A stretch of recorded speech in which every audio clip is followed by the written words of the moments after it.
नमस्कार दोस्तों, जय हिंद। हम पढ़ने वाले हैं इंग्लिश आज, ठीक है। हालांकि बहुत सारे लोगों की फीस ज़्यादा होने के कारण आप लोग ऑफलाइन बैच नहीं पढ़ पाते हैं, तो आप इस संस्था फास्ट एजुकेशन सेंटर के माध्यम से आप ऑनलाइन क्लासेस पढ़ सकते हैं, ठीक है। वो भी बढ़िया, उनको कोई फीस नहीं है इस पर, ठीक है। यहाँ पे जो विंटर वेकेशन है, छुट्टियां भी हैं, इसकी वजह से आप यहाँ पे पढ़ सकते हैं फ्री में, बिल्कुल, ठीक है। तो आज हम पढ़ने वाले बिल्कुल शुरुआत से इंग्लिश में एकदम, ठीक है। तो इंग्लिश क्या है? इंग्लिश आपका कोई सब्जेक्ट नहीं है जो हर कोई प्रकार की परीक्षा आ गई है उसमें इंग्लिश आ जाती है। तो इंग्लिश कोई सब्जेक्ट थोड़ी ना है, तो आप उसमें रटे बैठ जाते हो कि इंग्लिश एक सब्जेक्ट है, इसको रटो। तो इंग्लिश कोई एक सब्जेक्ट भी नहीं है, इंग्लिश एक तुम्हारी लैंग्वेज है। क्या है? लैंग्वेज, जो उसी के अकॉर्डिंग चलता है, समझ में। जैसे अपन लोग हिंदी बोलते हैं, हम लोग हिंदी, ऐसे इंग्लिश भी तुम्हारी भाषा है। और भाषा कैसे बनती है तुम्हें तो पता है। भाषा क्या होती है? हिंदी में आपने सब पढ़ा होगा। भाषा क्या होती है? भाषा वर्ण की क्या है? इकाई है कि वर्ण भाषा की एक छोटी इकाई है। तो देखो पहले नंबर तो देखो अपन को क्या पढ़ना पड़ेगा? वर्ण। पहले तो अपन को भाषा के लिए अपन को क्या आवश्यकता होती है? वर्ण। वर्ण को हिंदी में बोलते हैं लेटर। क्या बोलते हैं? लेटर। तो देखो पहले हम पढ़ेंगे लेटर। तो लेटर ये आपका लेटर, लेटर को हिंदी में बोलते हैं अक्षर, अक्षर या फिर इसी को बोल देते हैं वर्ण, ठीक है। तो लेटर या लेटर को हिंदी में क्या बोलते हैं? अक्षर या वर्ण। चलो यहाँ आपको दिख भी नहीं रहा होगा, इतने ऊपर नीचे लिख देते हैं लेटर। लेटर को हिंदी में बोलते हैं आप अक्षर या फिर वर्ण, ठीक है। तो लेटर को हिंदी में क्या बोलते हैं? अक्षर या वर्ण। अच्छा, लेटर का पता हो तो होने चाहिए क्या होते हैं? तो लेटर तो बहुत सारे होते हैं। कौन से होते हैं? देखो जैसे ए होता है, बी होता है, सी होता है, डी होता है, ई होता है, ऐसे बहुत सारे लेटर होते हैं। लेकिन अभी इनका कोई क्रम नहीं है। जब माना है अभी ए का मान लो मेरा ए पहले आएगा, चलो मैं आगे, अब वो बोलने लगा ई, तो ई का पहले से स्टार्ट कर दो। मतलब इनका कोई क्रम नहीं है। लेटर मतलब कोई भी लेटर, ए से लेकर जेड तक का कोई भी लेटर आ गया। ए है, ए के बाद कहो बी कह रहा मैं नहीं आऊंगा, सी कह रहा मैं आ जाऊंगा पहले। तो मतलब कोई इनका क्रम नहीं है। जेड आ गया, इसके बाद फिर ए आया, मतलब बी आया, कोई क्रम नहीं, सिर्फ ओनली लेटर, समझ में। सब लेटर ही लेटर है। तो अब क्या कहा जाए कि ये लेटर तो है। अब लेटर की मतलब कि पहले नंबर तो लेटर देखो क्या होगा तुम्हारा। ये देखो लेटर एक सबसे छोटी ध्वनि होती है इंग्लिश की, सबसे छोटी ध्वनि। इससे छोटा कुछ भी नहीं होता है इंग्लिश में। ए है, इससे छोटा कुछ कर पाओगे इंग्लिश में? बिल्कुल नहीं कर सकते, नहीं कर सकते। जैसे तुम बोलोगे जेड, तो जेड सबसे छोटा है। तो यानी कि इंग्लिश में सबसे स्मॉलेस्ट साउंड होती है। क्या होती है? स्मॉलेस्ट साउंड, जो आपकी सबसे स्मॉलेस्ट साउंड मतलब सबसे छोटी ध्वनि, सबसे छोटी ध्वनि, सबसे छोटी ध्वनि। तो सबसे छोटी ध्वनि क्या कहलाती है? आपकी लेटर। इसके हम टुकड़े भी नहीं कर सकते।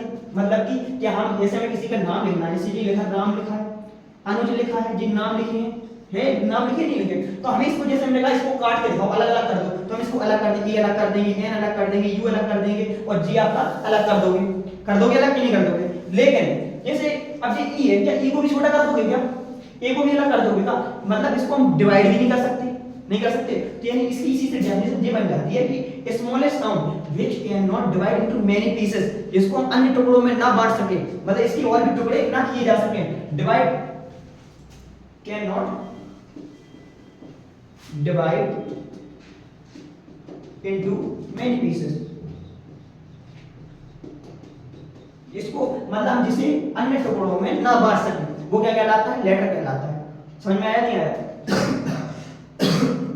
तो लेटर क्या होती है? सबसे स्मॉलेस्ट साउंड होती है, मतलब स्मॉलेस्ट साउंड, और इसके हम टुकड़े नहीं कर सकते। समझ में आया लेटर आप सभी को? तो लेटर कौन से होते हैं? ए से लेकर जेड तक का कोई भी लेटर, मतलब ध्वनि आपकी क्या कहलाती है? लेटर कहलाती है, ठीक है। नहीं आया समझ में? अब देखो, अब लेटर आ गए। अब लेटर की सहायता से हम पहला ये बहुत सारे अरेंजमेंट करते हैं। क्या करते हैं? अरेंजमेंट। अभी तो इनका कोई अरेंजमेंट भी नहीं है। ये लेटर जब चाहे तब आ सकते हैं। वो कोई ए पहले आ गया, कोई जेड पहले आ गया, कोई बी पहले, कोई डी पहले, इनका कोई अरेंजमेंट नहीं है। तो यानी वो क्या थे? लेटर थे। लेकिन जब इनका अरेंजमेंट किया गया, क्या किया गया? अरेंजमेंट, अरेंजमेंट किया गया। तो अरेंजमेंट किया गया तो हमने नाम मिला अल्फाबेट। अल्फाबेट मतलब वर्णमाला। वर्णमाला में हमने क्या दिया? इन सभी लेटर को, जब यहाँ चल रहे थे डी के बाद तो एच आ गया तुम्हारा, इसके बाद तो के आ गया, एल आ रहा था, एम आ रहा था, ये सभी लेटर थे तुम्हारे। लेकिन हमने इनको अरेंजमेंट किया कहाँ पर? वर्णमाला में। तो इनको बढ़िया तरीके से क्रम से रखा, ए बी सी, और यहाँ से डी से लेकर पूरे कहाँ तक? जेड तक। लेकिन अब इनका व्यवस्थित क्रम हो चुका है, और जब इनका व्यवस्थित क्रम हो चुका तो क्या कहलाएगी? आपकी वर्णमाला। क्या हो गई? वर्णमाला, ठीक है। लेटर में कोई भी आ सकता था पहले, लेकिन जब अरेंजमेंट हो जाएगा तो आपकी हो जाएगी वर्णमाला, ठीक है। तो ये आपकी हो गई यहाँ वर्णमाला ABCD पूरी। तो इसकी डेफिनेशन क्या बन गई, a group of letter is called alphabet, मतलब इन सभी का समूह ही क्या कहलाता है, अल्फाबेट कहलाता है। इन जब सबको मिला दिया जाता है तो एक अल्फाबेट तैयार हो जाती है, ठीक है। और अल्फाबेट तैयार हुई तो अल्फाबेट की सहायता से हमने किसी का नाम बनाना सीखा, और नाम कैसे बनाओगे, इन्हीं की सहायता से तो नाम बनाओगे। ABCD का यूज करके तो नाम बनाते हैं, तो नाम बनाओगे तो कई कैटेगरी में चला जाएगा, वर्ड की। क्या हो जाएगा, वर्ड, जिसे हम हिंदी में बोलते हैं शब्द। क्या बोलते हैं, शब्द। अब शब्द भी तो तभी बनेगा जब उसका बिल्कुल उसका कोई मीन है वो, यानी वर्ड क्या कहलाता है, जिसका एक कंप्लीट सेंस होना चाहिए, कंप्लीट सेंस। अब एक बताओ, हमने जैसे कि नाम है कोई ABCD लिखा, इसका हमने कोई यूज कर दिया, PQTR लिख दिया। अब ये बताओ कि हमने तो कहा सर, आपने कहा था कि ये ग्रुप ऑफ क्या है, letter, a group of letter is called word, word भी हो जाएगा, अल्फाबेट भी बोल दो।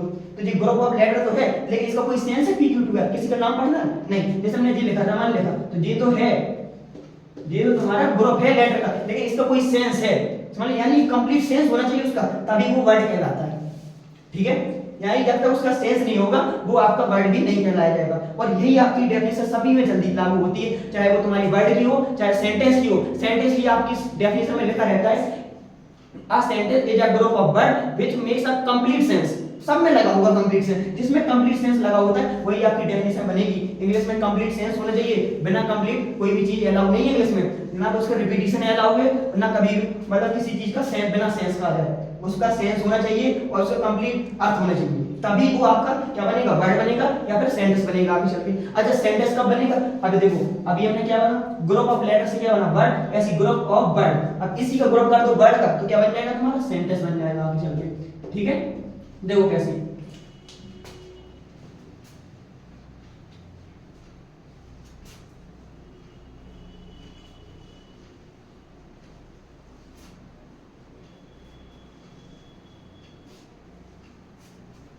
देखो लेटर से हमने क्या बनाया, अल्फाबेट, और अल्फाबेट से हमने क्या तैयार किया, वर्ड, वर्ड मतलब शब्द। अच्छा शब्द से शब्द इनका ग्रुप बनाओगे, वर्ड का ग्रुप, तो हमें क्या मिलेगा, यहाँ पे आपको सेंटेंस मिल जाएगा, ठीक है। सेंटेंस भी मिल सकता है आपको, फ्रेज भी मिल सकता है।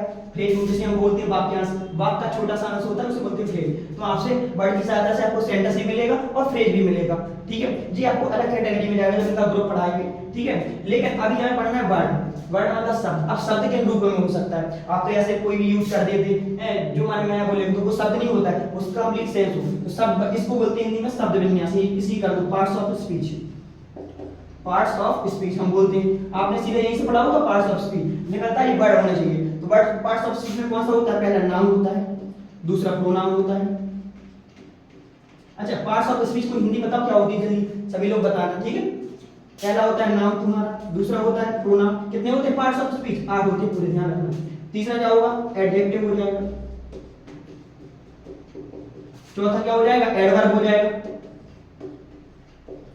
पांचवा वर्ब, कैसे भी कर लो, पहले किसी कोई भी लिखता वर्ब एडवर्ब कुछ भी लिख लो, कुल मिला के है, ठीक है। तो क्या हो गया, noun pronoun adjective verb adverb है। यहाँ पे आ गया तुम्हारा प्रीपोजिशन, प्रीपोजिशन, ठीक है, ये हो गया तुम्हारा 6वां नंबर का। 7वें नंबर पर हो गया तुम्हारा कंजक्शन, और 8वें नंबर का हो जाता है इंटरजेक्शन, ठीक है। ये होते हैं आपके पार्ट्स ऑफ स्पीच। इसकी आपने हिंदी बताई हुई सभी ने, इसकी होती है शब्द विन्यास, इसको हिंदी में हम बोलते हैं शब्द विन्यास, ठीक है। और कितने तरीके से होता है, ये 8 कितने, noun pronoun adjective adverb verb preposition conjunction interjection. इसी को डिटेल करके एक एक करके सभी को पढ़ना है, ठीक है। और इसके बाद हम आगे पढ़ेंगे सभी प्रकार के नाउन आ जाएगा, प्रोनाउन, फिर हम इससे एक्टिव पैसिव डायरेक्ट इनडायरेक्ट बहुत सारी चीजें पढ़ेंगे, ठीक है। आज के लिए इतना।